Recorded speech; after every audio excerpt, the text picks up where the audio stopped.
ఇప్పుడు మనం ధూళ్ సంతలోకి అయితే వచ్చాము. చూడొచ్చు హెచ్ఎఫ్, హోలిస్టన్, జెర్సీ ధూళ్ళు అయితే ఉన్నాయి ఇక్కడ. ఏం రేట్ చెప్తున్నారు? జత 80,000. హోలిస్టన్ ధూళ్ళు చింతామణి సంతలో. అంతా ధూళ్ళ సంత. నాటి ధూళ్ళు కూడా ఉన్నాయి, ఆ పక్క ఉన్నాయి. జెర్సీ ధూడు ఏం చెప్తారు? 15,000 చెప్తున్నారు. ఇది జెర్సీ ధూడ.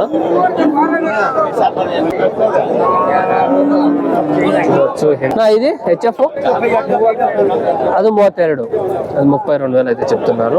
ఇది హెచ్ఎఫ్ 16,000 అయితే చెప్తున్నారు. అది హోలిస్టన్ 18,000 అయితే చెప్తున్నారు. ఏం చెప్తారు నా రేట్లో? ఒకటి 25,000 అయితే చెప్తున్నారు. అంటే 25,000, రెండు సరి 50,000, 50,000 అయితే చెప్తున్నారు.